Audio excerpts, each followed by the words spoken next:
Okey, selamat pagi semua. So, pada hari ini kita akan tengok rearrangement yang berlaku semasa mechanism dehydration of alcohol. So, bila rearrangement ni akan berlaku? Rearrangement may occur when an unstable carbocation transform into more stable carbocation. Kita tengok dahulu stability of carbocation. As we can see there, tertiary carbocation lebih stable berbanding secondary. Secondary lebih stable berbanding dengan primary. Primary lebih stable berbanding methyl carbocation. Okey, contohnya adalah di sini. Okey, bila kita tengok kepada struktur yang media melukis ini, karbon yang pegang OH tersebut adalah secondary carbon. Tetapi karbon yang media highlightkan warna hijau, iaitu karbon yang betul bersebelahan dengan karbon yang medium warna kewarna merah, that carbon adalah tertiary carbon. Jadi bila wujudnya karbon yang lebih stable, kalau karbon tadi yang pegang OH secondary, tapi karbon sebelah dia tertiary, dan di saat ini akan adanya rearrangement. Okey, disebabkan karbon yang berjiran dengan dia lebih stable. So dia ada two types of rearrangement. Types yang pertama adalah hydride shift. Types yang kedua adalah methyl shift. Bila kita sebut rearrangement ni, sebenarnya dia proses macam sistem butter lah. Sistem pertukaran sebenarnya. Okey, kejap lagi kita akan tengok. Kalau hydride shift, kita akan pindahkan hidrogen. Methyl shift, kita akan pindahkan CH3. So when a group move from one carbon to the next carbon, the rearrangement is either called 1,2 hydride shift ataupun 1,2 methyl shift. So make sure you remember hydride shift dengan methyl shift hanya boleh berlaku dengan karbon yang bersebelahan. Contohnya macam ni. Okay, this carbon adalah carbocation, this carbon ada hidrogen. Dia mesti berlaku dengan karbon yang bersebelahan. Tak boleh dengan karbon yang duduk jauh-jauh. Okey, so sebelah sini nampak ni C+, sebelah sini ada C kan? Okey, so ini karbon yang bersebelahan dengan dia. Okey, so akan berlakunya pertukaran, positif pindah ke sini, hidrogen pindah ke sini. Okey, ia akan berlaku dengan karbon yang betul-betul bersebelahan dengan dia. Tak boleh hidrogen yang duduk pada karbon yang ketiga ni berpindah ataupun buat pertukaran dengan dia. Okey, tak boleh. Dia mesti happen dengan karbon yang betul-betul attached bersebelahan dengan dia. Alright, so write a mechanism for the formations of the major product. So soalan ini kita nak buat hydride shift, nak tunjuk pada you apakah itu hydride shift. So kalau kita tengok dekat sini, untuk formation major product kita akan dapat apa? Tak apa, tulis dahulu dia punya chemical equation. Kalau kita buka structure ni, kita akan dapat H3C, CH3, H, CH, lepas tu ada OH, lepas tu CH3. Okey, so possibility-nya adalah kita buang OH dengan H kat situ, ataupun kita buang H dengan OH kat situ. Alright, so kalau kita draw dia punya produk, kita akan dapat H3C, C, CH3, double bond, CH, CH3. Ni kalau I buang yang kotak warna biru ya. And then kalau I buang kotak yang warna oranye, I akan dapat CH3, C, CH3, H, CH, double bond, CH2. Okay, so kalau kita tengok daripada struktur ini, yang warna biru adalah major, yang warna merah, yang warna oranye adalah minor. So sekarang macam mana kita nak form that major product? Okey, so kita tengok dia punya mekanisme. Kita tengok dahulu macam mana berlakunya rearrangement. Okey, so macam biasa, yang first step adalah protonation of the alcohol. So kita salin struktur tu semula. H3C, then C, kita ada CH3, and then kita ada H, and then kita ada C, kita ada H, kita ada OH, and then kita ada CH3. Okay, so reaction dia dengan sulfuric acid, so H, OSO3H. So what happen adalah lone pair pada kita punya oksigen. Okay, lone pair pada oksigen akan attack kita punya hidrogen. So this bond akan break. Okay, kita akan dapatlah kita punya protonation of OH group. H3C, H3, dan H, dan CH, dan OH, H, okay. Positive charge. CH3 tambah dengan OSO3H minus. Alright, so kita masuk kepada step kedua, formation of carbocation. Kalau you tengok dekat sini without rearrangement, kita ada 3 step. Tapi bila melibatkan rearrangement, step kita sampai 4. Okay. So, untuk formation carbocation, salin balik saja tadi. So, H3C, CH3, H, CH, OH,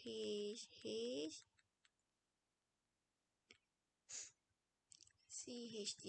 Okay, so di sini kita tahu untuk hasilkan carbocation, water akan leave. So, that bond akan break. So, kita dapatlah produk kita.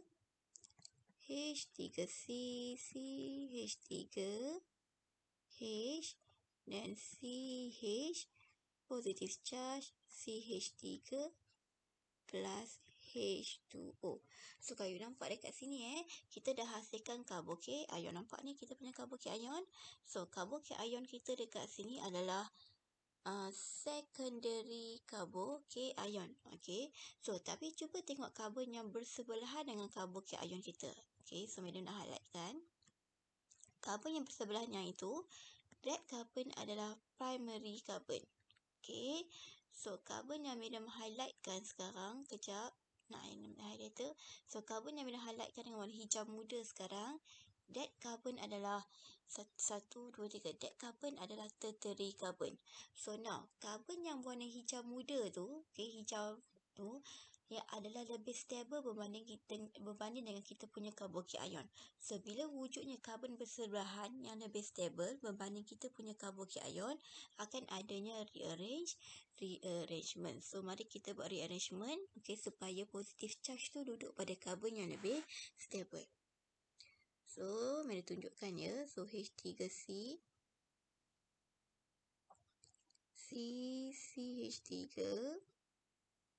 H, CH, positif, CH3. So, apa yang terjadi di sini adalah positive charge akan berpindah kepada karbon sebelah, manakala hidrogen kepunyaan karbon sebelah tu, okay, akan berpindah kepada karbon yang pegang positive charge tadi. So, dia macam sistem butter lah, sistem tukar. Kau bagi kat aku positive charge, aku bagi kat kau hidrogen. Okay, so ini yang kita namakan sebagai 1,2 hydride shift. Sebab apa? Sebab pertukaran hidrogen tu berlaku dengan karbon bersebelahan. 1,2 tu maksudnya antara karbon yang bersebelahan lah ya dengan C+. Okay, so that's why kita akan dapat carbocation yang baru, H3C, C plus CH3, and then C, H. So, this carbon tadi, so dia dapat hidrogen, CH, CH3.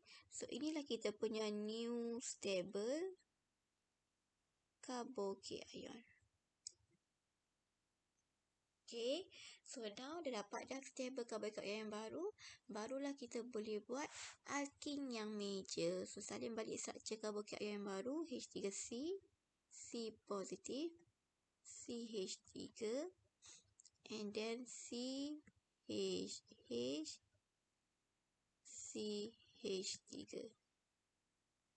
Sekejap ya.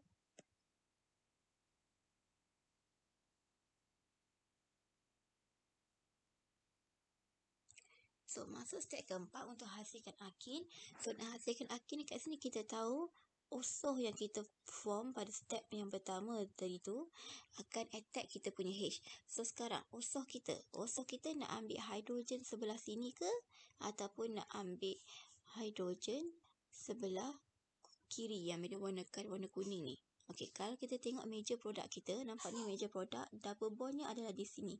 Double bondnya adalah di tengah-tengah.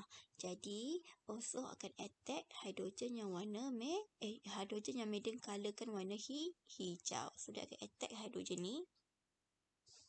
So, this bond akan break, pindah kat situ untuk hasilkan double bond. So, kita dapatlah kita punya major produk. CH3, CH3, double bond, CH3. So, dapatlah kita punya major. So macam itulah ya. Macam mana kita menggunakan rearrangement hydride shift untuk hasilkan major product. So seterusnya kita tengok pula rearrangement untuk methyl shift. Okey. So untuk methyl shift kita akan tukarkan CH3. Right mechanism for the formations of the major product. Tak ada apa-apa masalah. Kita tengok dahulu apakah dia punya major produknya. Kalau kita bukakan structure ni. Sekejap, I lukis structure ni dulu Kita ada CH3. Dan kita ada CH3. Dan CH3. Kita ada CH. Dan ada OH. CH3. Dia nak susul tu kot.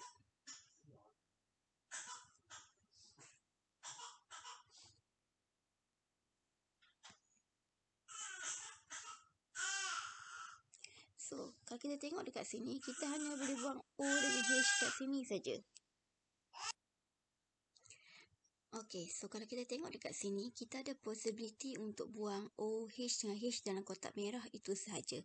Sebab apa? Sebab kalau kita tengok dekat sini, ini adalah CH3, okey? Bukannya hidrogen yang attach pada karbon yang bersebelahan. So, ada satu possibility saja dekat situ. So, kalau kita buang OH dengan H itu, kita akan dapat structure dia CH3, CH3,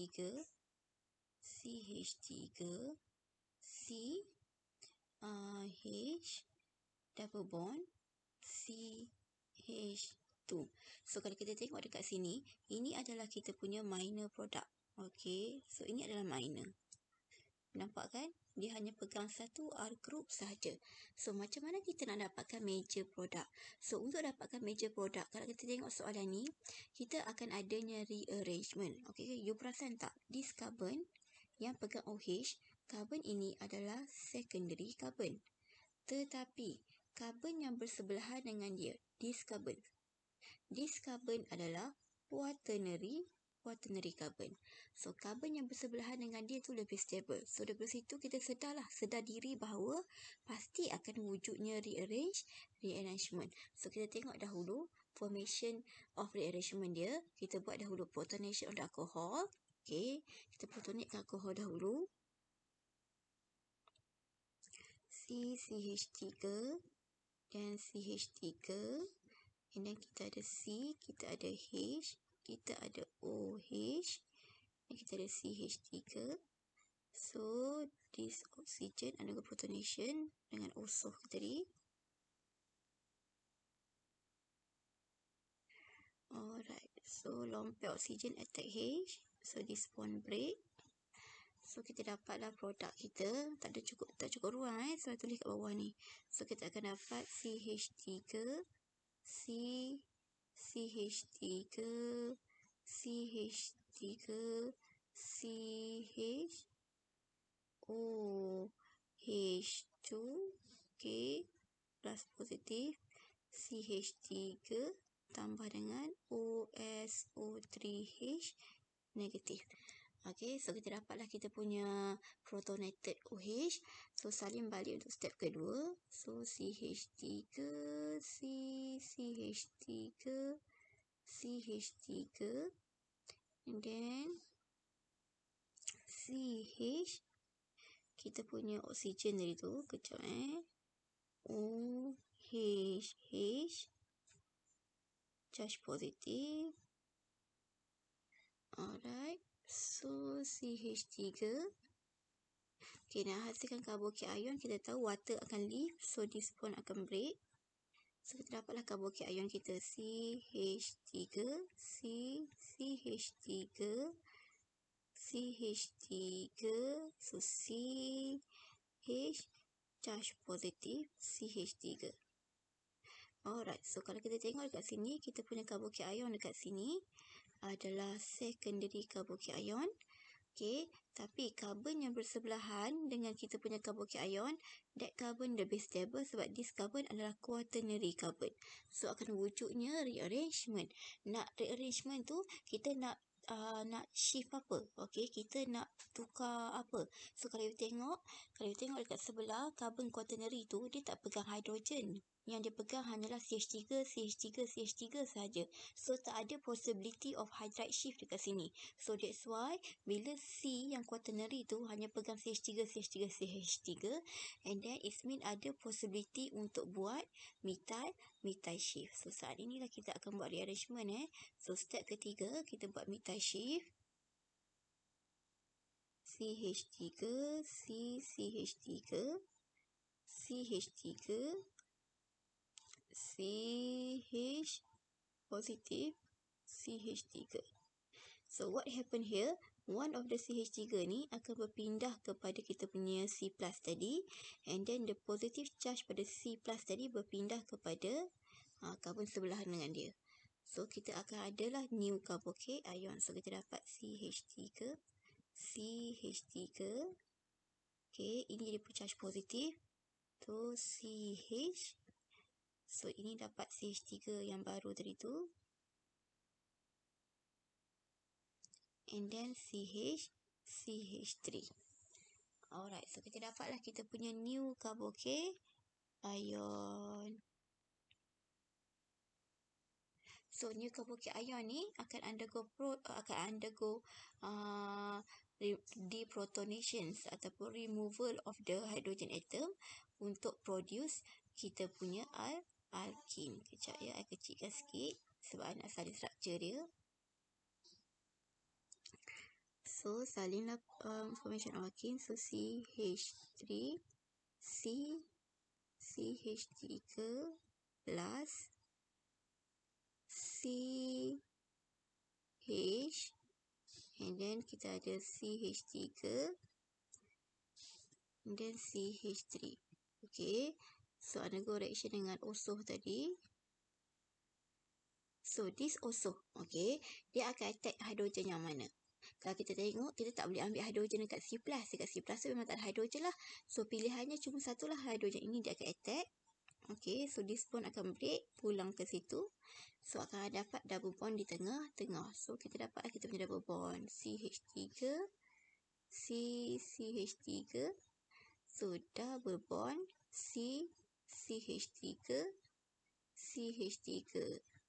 So, inilah sebenarnya kita punya major product. Tambah dengan H2SO4. Kita hasilkan semula. So, inilah major product kita ya untuk that structure. So, macam itulah rearrangement bila menggunakan methyl shift. Okay. Wak lupa nak tulis 1,2 methyl shift. Okay. You all jangan lupa tulis Bila buat rearrangement tu, wajib tulis 1,2 methyl shift. Ni I lupa ni. So, label dekat sini 1,2 methyl shift. So, label dekat bawah arrow tu 1,2 methyl shift. Alright. So, now kita nak pergi seterusnya reaction untuk alkenes. Untuk alkenes, kita ada certain reaction. Kita ada hydrogen in the presence of the catalyst. Kita ada halogenation dalam inert solvent.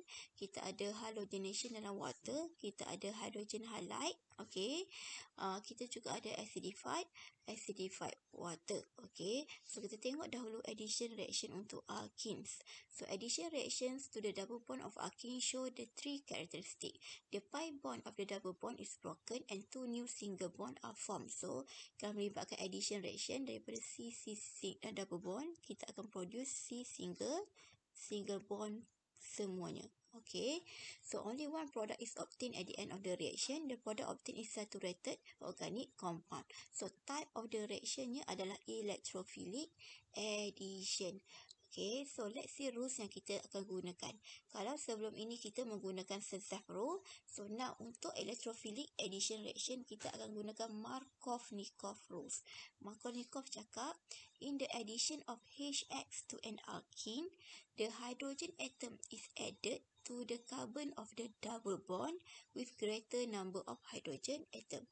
So hydrogen atom akan ditambahkan pada carbon C double bond C yang pegang lebih banyak hidrogen atom. So, hafal Markovnikov punya statement. So, apa yang Markovnikov cuba sampaikan di sini adalah, sekejap. Okey, katakanlah kita ada yang ni C double bond, this one pegang H, this one pegang H. So, ini pegang H, ini pegang CH3. Okay, medium level lah ini karbon 1 dengan karbon 2. Okay, yang C double bond C tu. Okay, kalau you tengok dekat sini, karbon yang lebih pegang banyak hidrogen adalah C2. Therefore, katakanlah ada hidrogen dengan klorin. Okay, so hidrogen dengan klorin nak masuk pada kita punya C double bond. So as you can see here, kalau follow Markovnikov, hidrogen atom akan ditambahkan kepada karbon-karbon double bond yang pegang lebih banyak hidrogen atom. Kalau you nampak, C2 pegang lebih banyak hidrogen atom. So that's why this hydrogen akan attach ataupun add pada C2, manakala Cl- akan add pada C1. Okay, itu apa yang dikatakan dengan Markovnikov rule. Hidrogen ditambahkan pada C double bond C yang pegang lebih banyak hidrogen. Sebab itu kita ada idioms ataupun statement yang mengatakan bahawa the rich get richer. Okey, untuk Markovnikov, siapa yang lebih kaya dengan hidrogen akan bertambah kaya dengan hidrogen. So, reaction yang pertama adalah hydrogenation. Okey, so ini reaction yang paling senang sekali lah ya.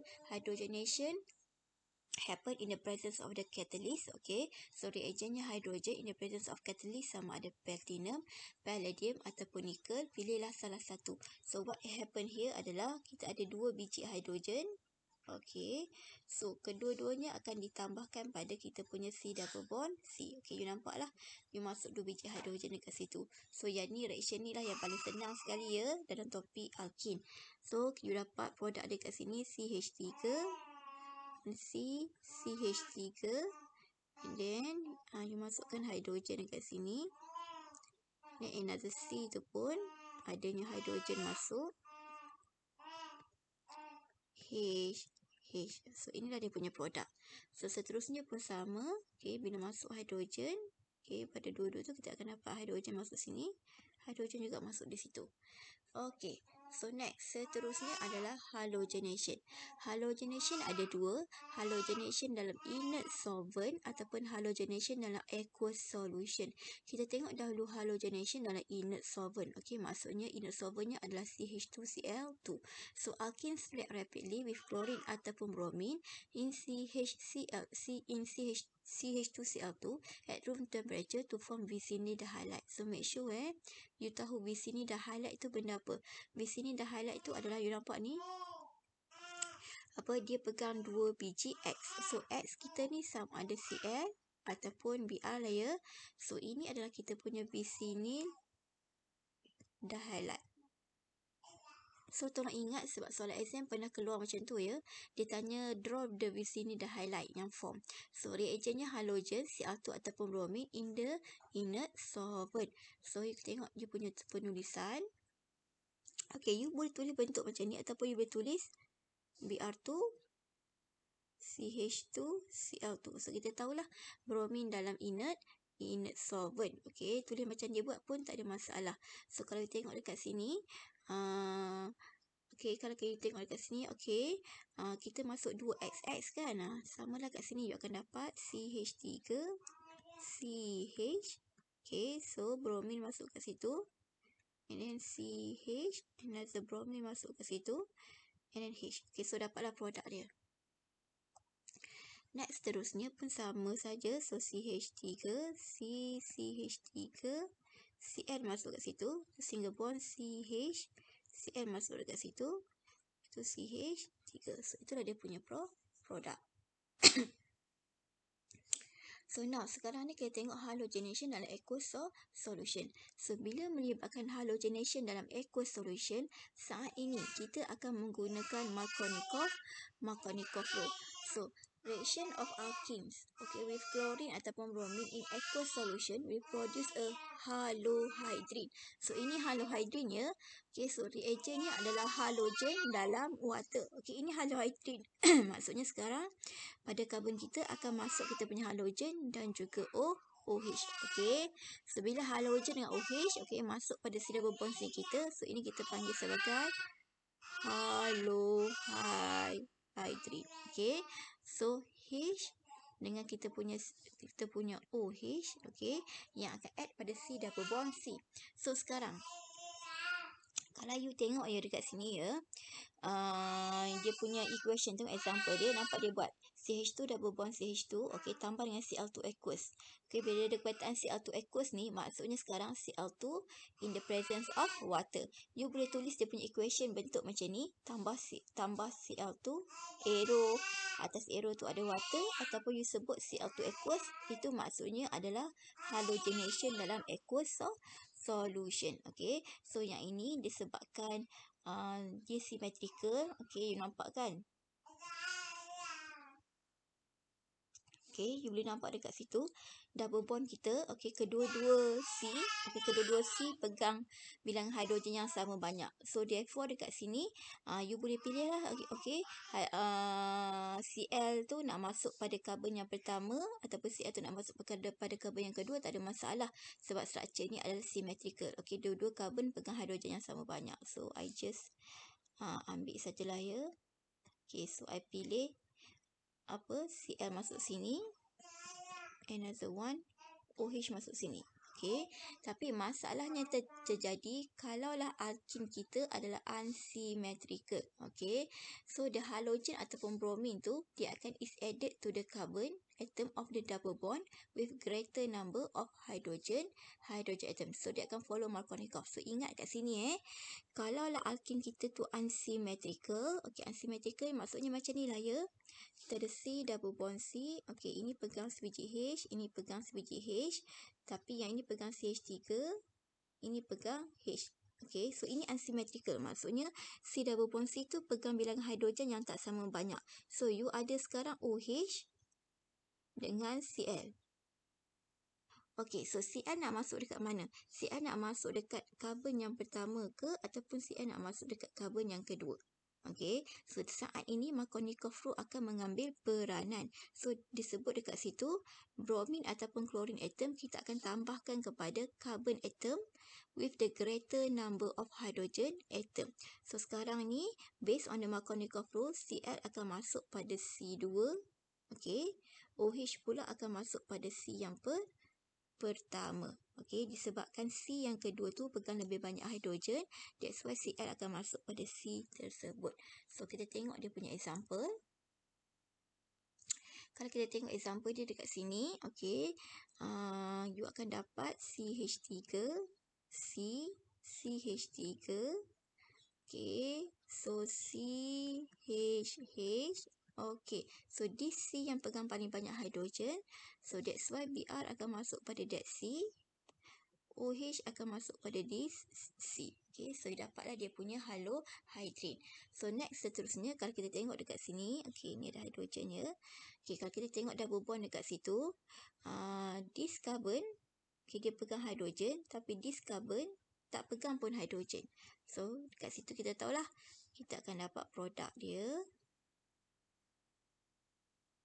So dekat this carbon yang pegang hidrogen tadi tu, so dekat sini Cl akan masuk, mana karbon yang tadi yang tak pegang hidrogen langsung, so dekat situ OH yang akan masuk. So inilah dia punya produk. Alright, halohydrinnya.